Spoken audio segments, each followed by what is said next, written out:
So we're just a few days away from Election Day, and I keep wondering, if people can't share reliable news sources on places like Facebook and Instagram, how are they engaging with this election online? What kind of media environment are we in?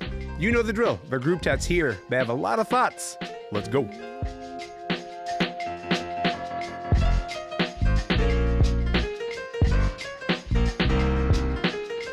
I'm Elamin Abdelmahmoud, and this is Commotion. Okay, look, the reality is the news sources that I trust, they can't play as big a role on social media right now. And that has created some space for some non-traditional media organizations to play a larger role this election cycle. But where does that leave us? I think it's worth spending a little bit of time thinking about how that has changed the election. Riley Yesno is here. Robin Urbach is here. Justin Ling is here.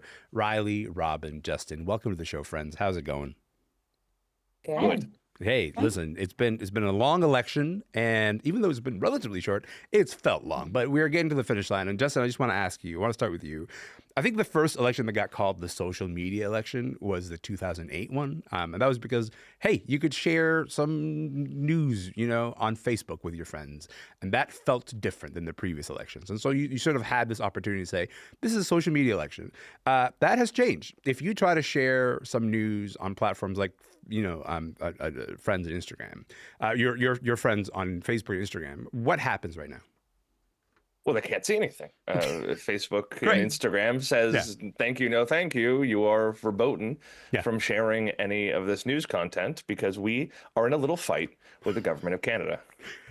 So you specifically, can you just talk about the image that people see, because I think people don't necessarily know the history of this little fight, but you can't share news. If you have a very reputable source like CBC News, like the Global Mail, and you're like, I want to share this with all my friends on Facebook, you can't do it. What's the history of this fight? Yeah, so you may recall a couple of years ago, the government of Canada was trying a whole bunch of different initiatives to get more Canadian content on the internet writ large, and Netflix, elsewhere, but also to get more money, to shake the pockets of these big tech firms in order to put them in the pockets of Canadian news media.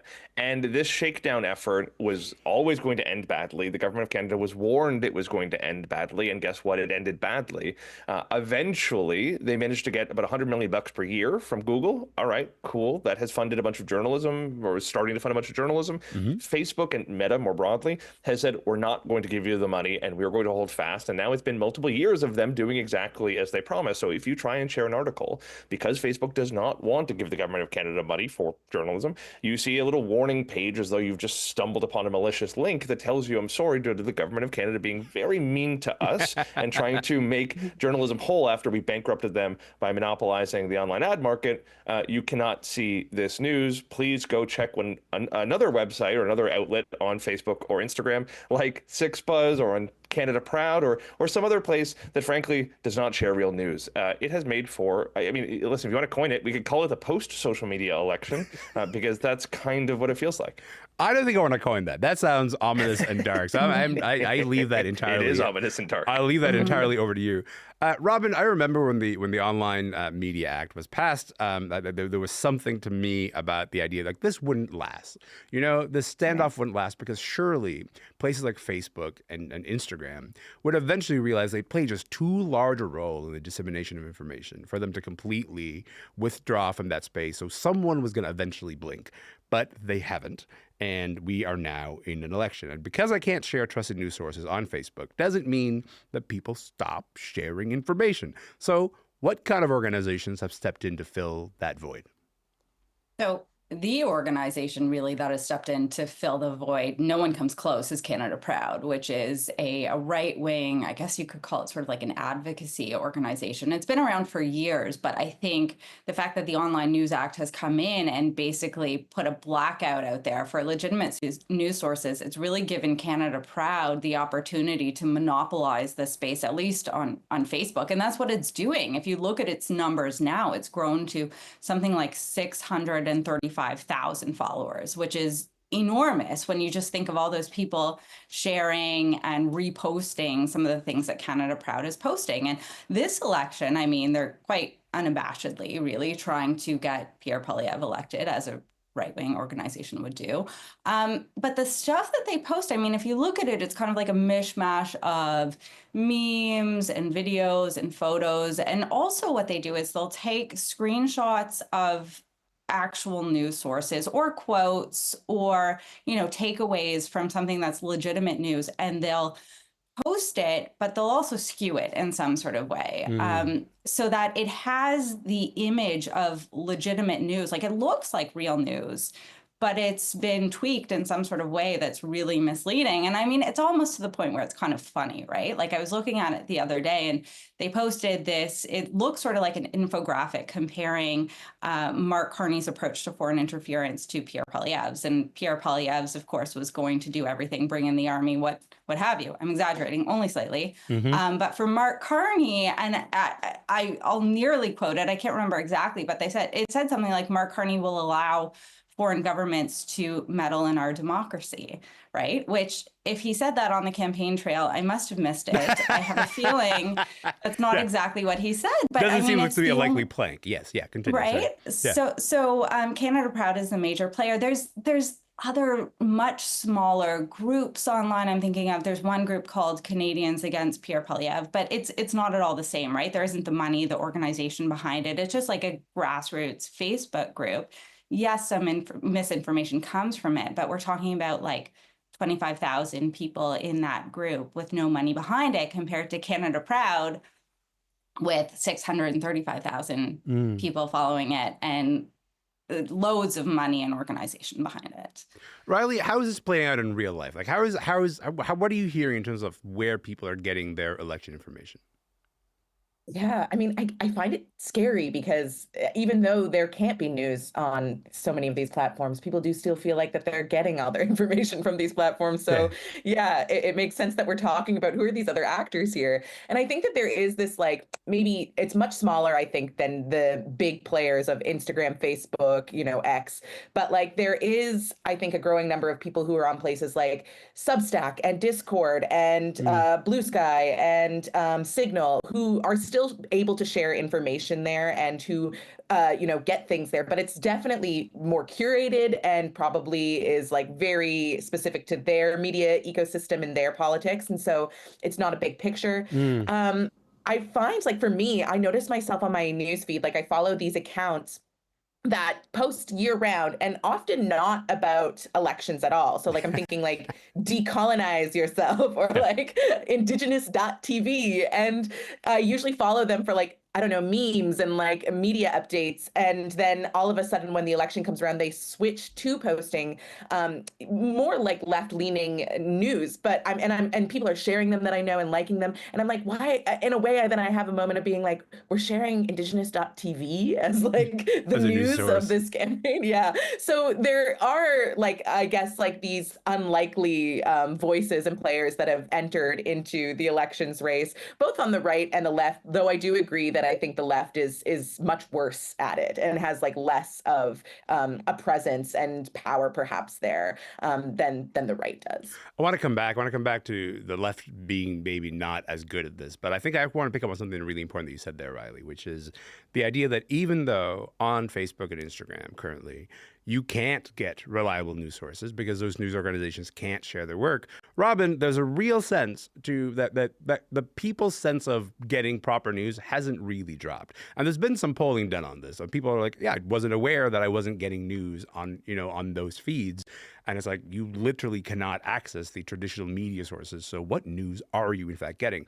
So in that sense, do you have a sense of how big of a role these non-traditional, let's say, Canadian media platforms and social media companies are kind of playing a role in this election cycle? I think it's really hard to tell on a meta level, but I think what we can see is that if you look at like individual conspiracy theories, for example, that are born online in these non-traditional spaces or on social media, we're seeing like their first little adorable baby steps in the real world. And we saw that actually this past weekend with advanced voting. Some people who were working at polling stations across the country, they reported that people were suddenly bringing in their own pens, because there was this idea that started online. And I'm not sure exactly where the source of this came from in Canada. It's funny that this conspiracy theory actually came up about a decade ago in the UK. So we're a very good Commonwealth nation in that sense. But there's this idea that started that if you cast your vote using a pencil, then someone can come and erase it. So it's important for you to bring a pen and bring it to the polling station and insist that you can use your pen. Therefore, your vote will actually be counted. And this was something that it started last week, and it really picked up over the weekend. And again, people were reporting who worked at polling stations that, yeah, people were bringing in their pens. So these things that start online and seem very innocuous and sort of small, they spill out into the real world. So that's just one example of how, without legitimate media in these spaces, these ideas really take over and they affect the way people go and vote. I in fact wanted to specifically pivot to that spillover, because there is this imagination, Justin, that the influence of this lives largely online, and the people who spend way too much time on their phones, those are the people who are affected. But this stuff has real life implications. Real life implications, which is to say, like in, the world that you and I occupy, and it ends up affecting the way that institutions function. And a good example of this is what happened last week at the leaders debate, post-leaders debate, scrum in the English language debate. Do you want to elaborate on what happened there? Because I do think it's a perfect example of how sometimes something that you think is only happening online knocks directly at the door and says, no, it's also here, right here.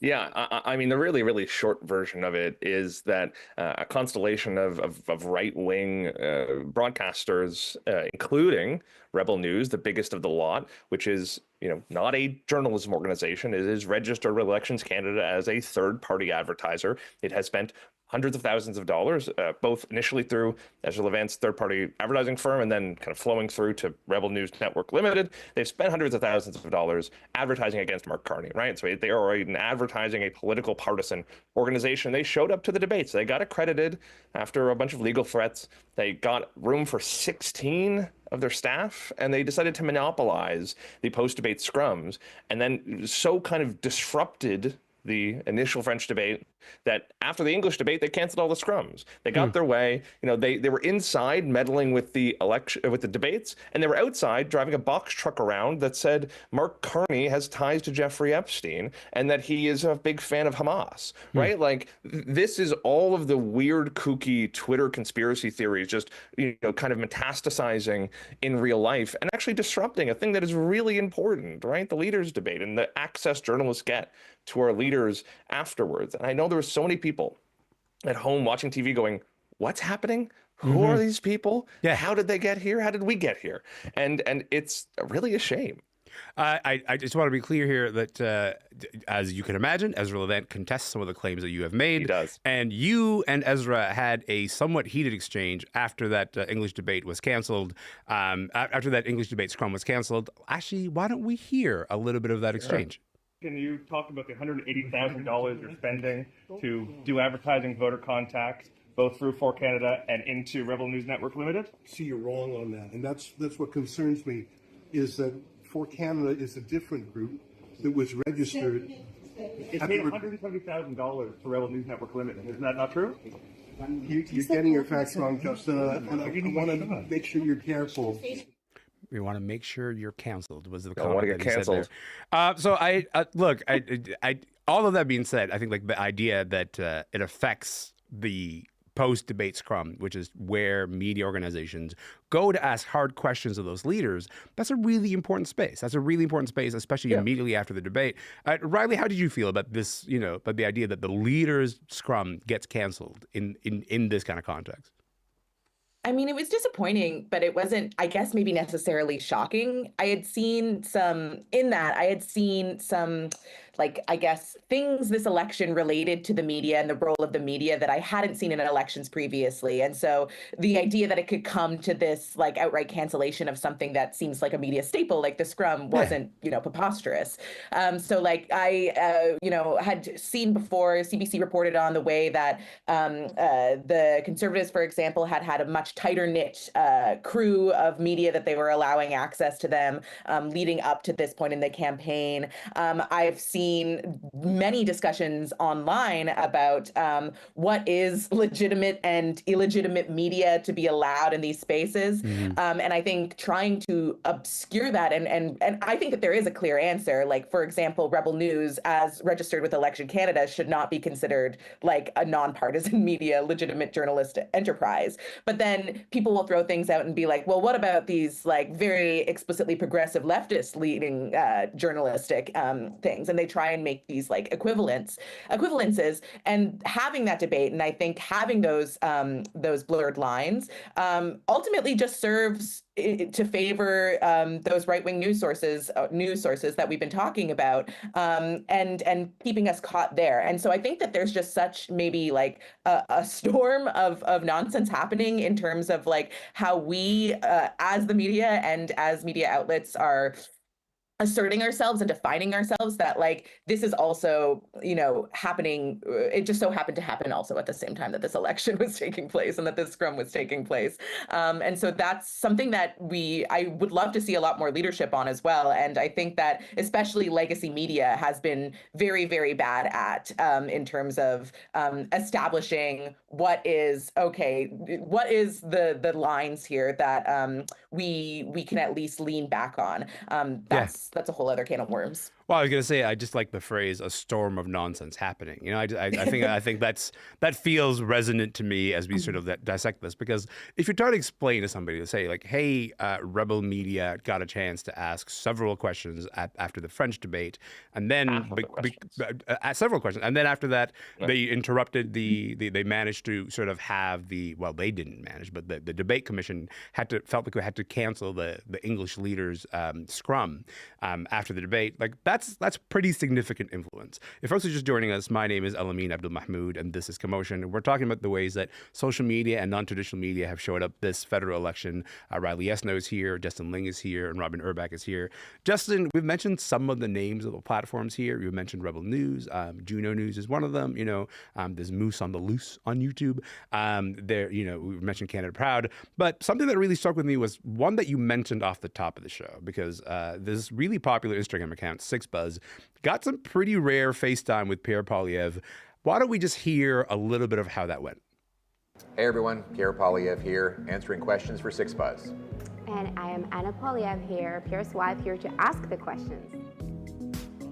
Justin, Poilievre's done remarkably few sit-down interviews as conservative leader. He did a lengthy one with Jordan Peterson. He did another one with CP24. And then there was a Sixbuzz moment. What do you make of the places that Poilievre has chosen to give his time to? Yeah, he is sitting down with places that will not ask him tough questions, that will in fact ask him leading questions meant to address the very people that already support him. I mean, like let's just say what it is, right? So like I have tried to cover Pierre Poilievre over the course of this election. I have gone to one of his rallies. I've gone to a ton of his press conferences. Normally, as a reporter, I would be able to join his media plane or his media bus, but he's actually forbidden journalists from traveling with him, which is pretty extraordinary in its own right. And instead, we've had to sort of drive and fly around the country just trying to catch him wherever he happens to be. And it's been really odd. And I go to his rally, and us journalists are in the back, we're penned in, we're generally, discouraged, if not forbidden, from speaking to his rally attendees. Yeah. But there's this guy next to us who's called the Pleb Reporter. And if you don't know who he is, lucky you. He has hundreds of thousands of subscribers on YouTube, and he's just a fervent Pierre Poilievre supporter. When he goes around, he's constantly talking, Pierre's going to win, Pierre's going to win. He keeps saying things like it's too big to rig. He's a celebrity at these things. He's a big figure in these world. Pierre Poilievre has ignored the mainstream media, but he sat down with a woman named Jasmine Lane, who spends her time saying the election is rigged and that the World Economic Forum is secretly pulling the strings behind Canada. It's a weird world he lives in, and it's one meant to speak to the sort of intermediaries and the influencers who address mostly conservative oriented, if not conspiracist oriented Canadians. And it's weird. Like, it is just, we have to just underscore this in a big way. This is really weird. Like, I'm out in BC right now traveling with Mark Carney's campaign, and people show up to his events waving signs that say, you know, no World Economic Forum, and pointing people to these weird anti-vaccine websites and waving big F, you know, Carney flags. And it's just impossible not to draw a link between the people that Pierre Poilievre is speaking to explicitly and directly and the people who are coming out to protest these events. And then more broadly, the people who are just losing faith in our institutions and our country because they have been sold this bizarre, strange alternate reality where, you know, Canadians have no power, globalist elites run the country, and there's just this big kind of fraud that's been perpetrated on us. And the only people really telling the truth are the Plebe Reporter and Jasmine Lane, Sixbuzz, and Pierre Poilievre. You know what? I'm going to play a bit more of that Sixbuzz conversation with Pierre Poilievre. I'm going to do it. So I want to say, like, Sixbuzz submitted a bunch of questions.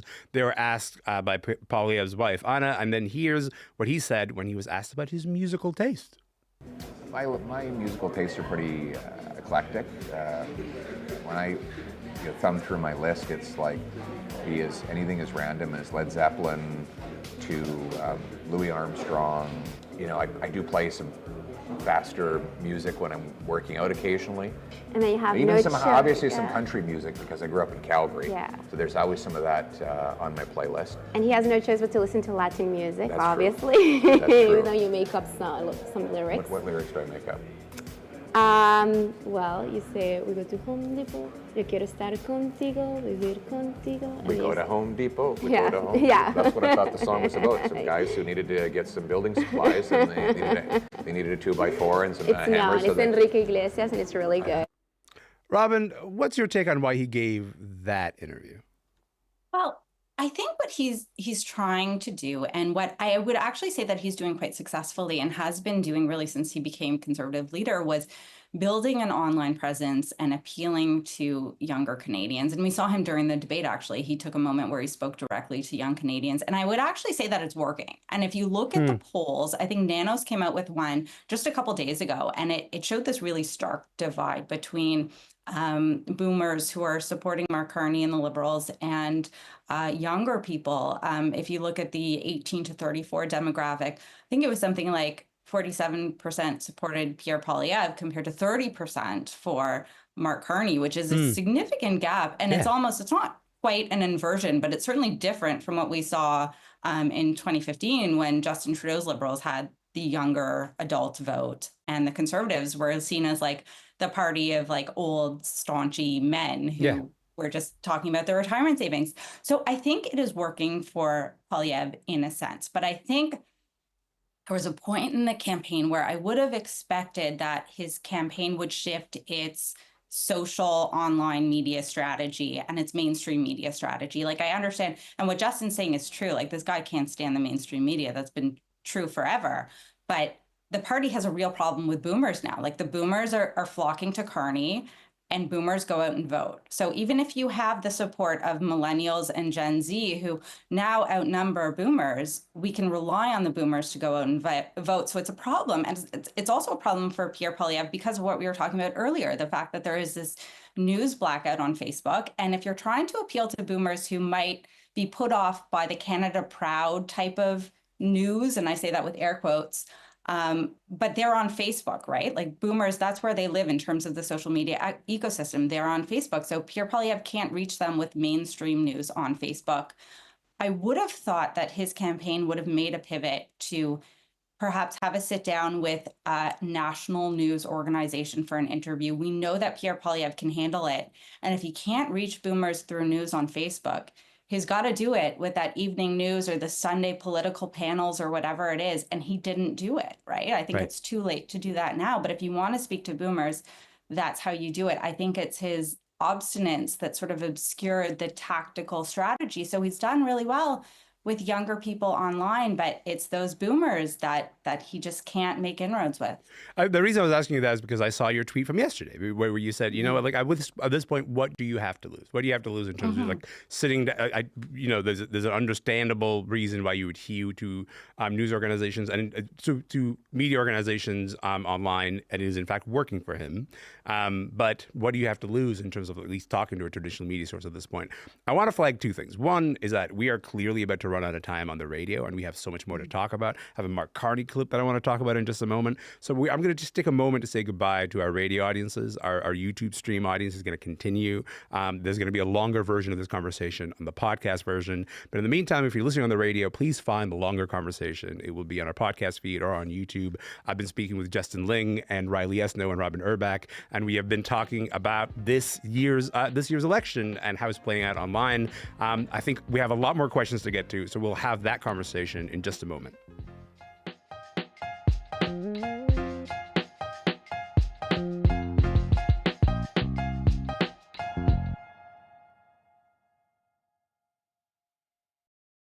Okay, Riley, I want to pick up exactly with that Carney clip. Because for me, a moment that really stood out was Liberal leader Mark Carney and the way that he's been using social media and this exchange that he had with music journalist Nardwuar. Let's hear it.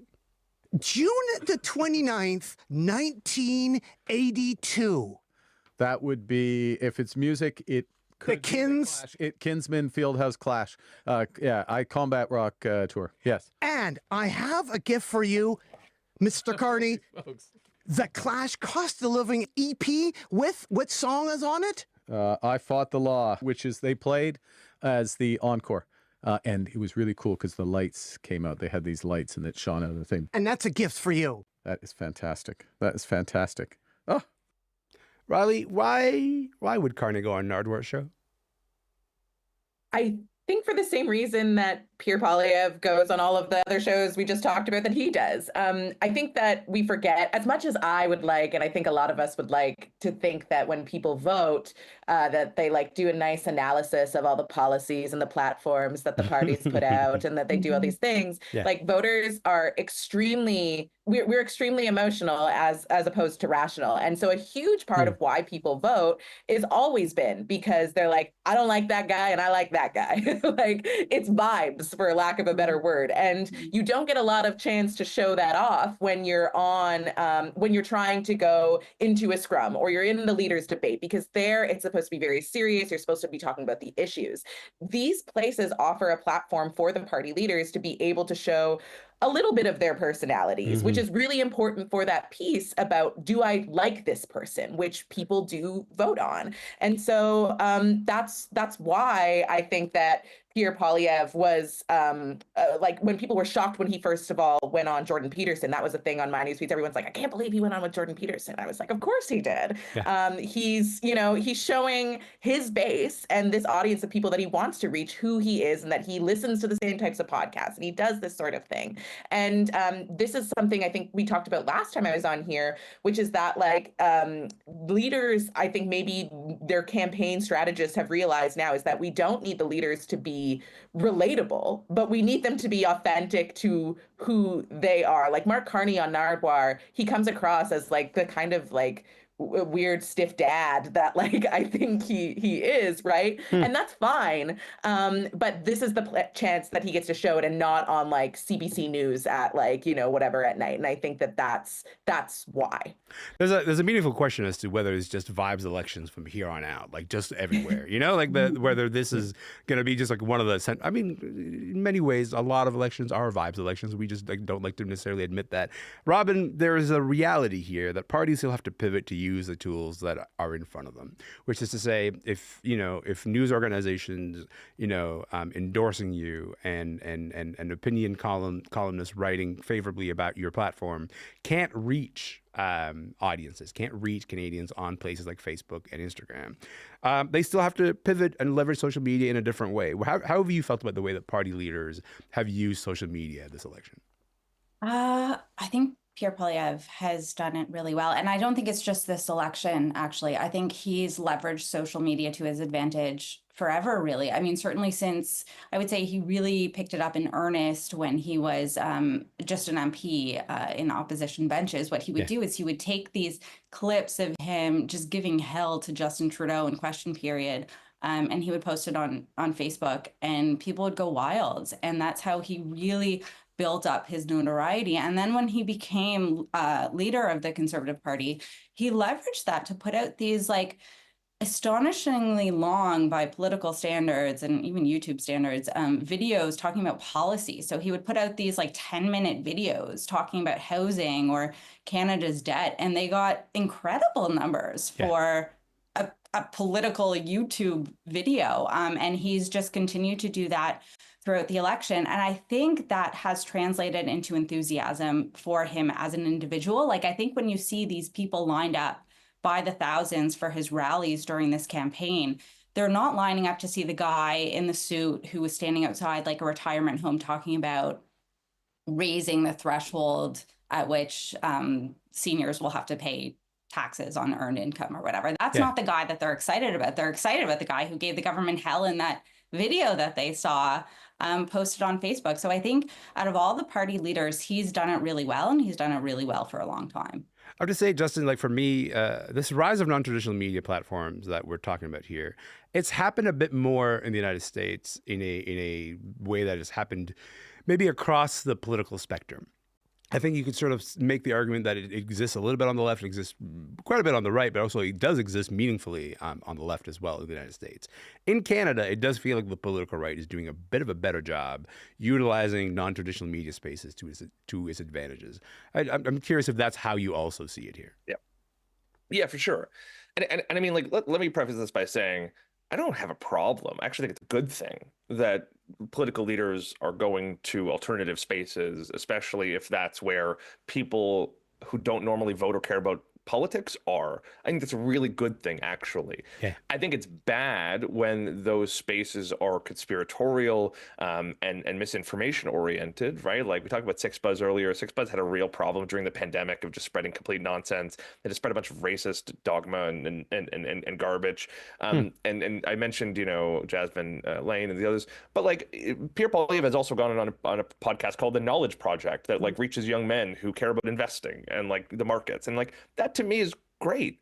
The problem is when you weaponize it and force people to make a decision, right? And that's fundamentally what the Conservatives have done to great effect. And it's not just the Conservative Party. Some of these influencers are doing the same thing. Donald Trump has done this in the US. European leaders have done this. It forces people to make a choice. Either you're with the mainstream media or you're with the alternative media. And there's a lie at the middle of that, which is that we don't filter the news, right? That we give it to you straight, that we're telling you the truth. And that's kind of what's true about Pierre Poilievre's kind of policy-oriented videos, which again, I think in a normal context are a great addition to the conversation. But when you force people to pick a side and where you say, we don't filter the news, we give it to you straight, but the CBC and the Toronto Star and the Globe and Mail, everybody else, they're intermediaries who filter and lie and censor. Well, then you're really breaking apart what is actually a pretty good system we built up for ourselves. And you're forcing people to get stupider because you're fundamentally saying, cut off, 80% of the sources of knowledge and information and news and only listen to this 20%, which, by the way, happens to believe that the vaccines are killing millions of people and that the World Economic Forum, Klaus Schwab, is pulling all the puppet strings and all that. And I think that's really unfortunate. And I think it ultimately will blow up in their face. I think this is a dead-end strategy that will ultimately lead to a lot of despair for the Conservatives. I don't know if it'll be this election or the next one or the one after that, but eventually this will hit a dead end because you can't just keep making people angry and you can't keep relying on social media, especially if it's Twitter or Facebook or wherever. This eventually will lead to misery and misfortune for the Conservatives. I just don't know when.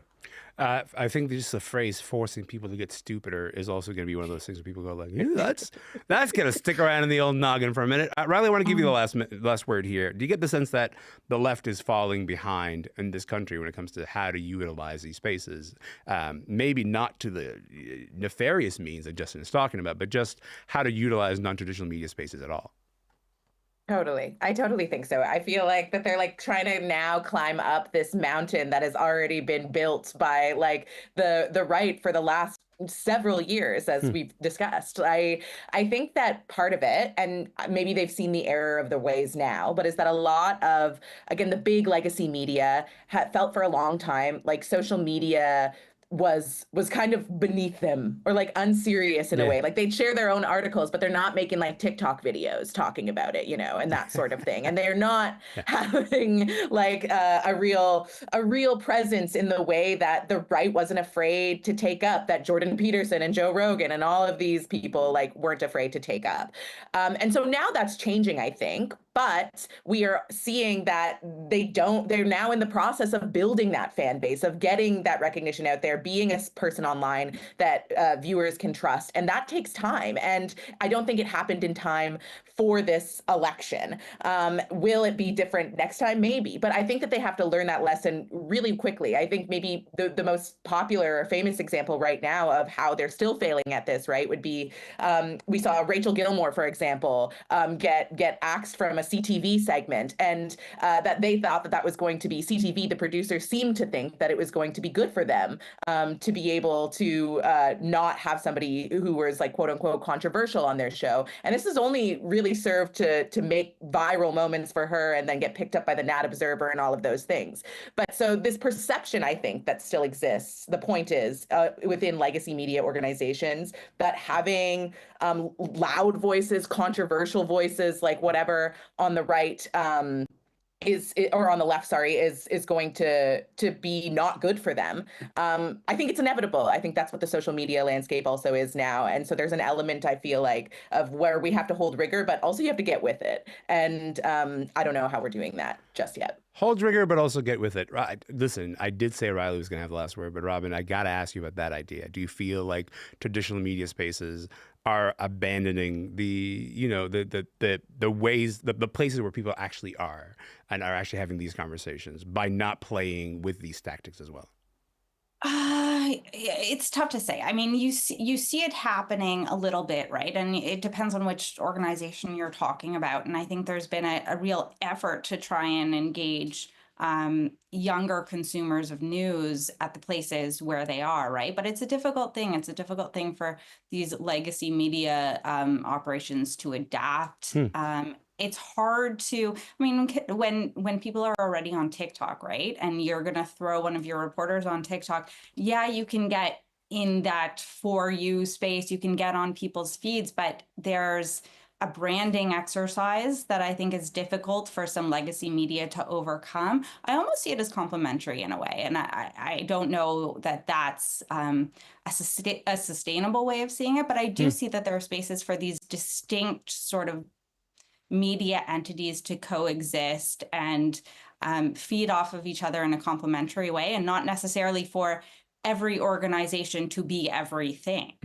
I think there's a place for a Globe and Mail, a CBC, a CTV, et cetera. And there's a place for a Sixbuzz that doesn't, I don't know, peddle misinformation and some of these other spaces to coexist and feed off of each other and not necessarily be adversarial.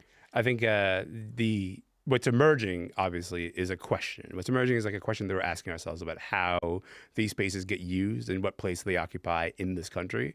That question is like, we are just now beginning to ask that question. That's not going to be answered anytime soon. I take your point that we don't know how big of a role they've played in this election. That's going to be something that we determine next week, and in the weeks to come after that. But in the meantime, I got to say thank you to all of you. This has been a delight. I appreciate your time. Thanks again. Thanks. Thank you. Thanks, y'all. Justin Link is a freelance journalist who writes the newsletter Bug-Eyed and Shameless. He's in Montreal. Actually, he's in Surrey, BC right now. Riley Yesno is an Anishinaabe scholar and commentator based in Toronto. And Robin Urbach is a current affairs columnist at the Globe and Mail. For more on the election, head to cbcnews.ca. My name is Elamin Abdelmahmoud. This show is called Commotion. We are going to be back tomorrow. I would love to see you then.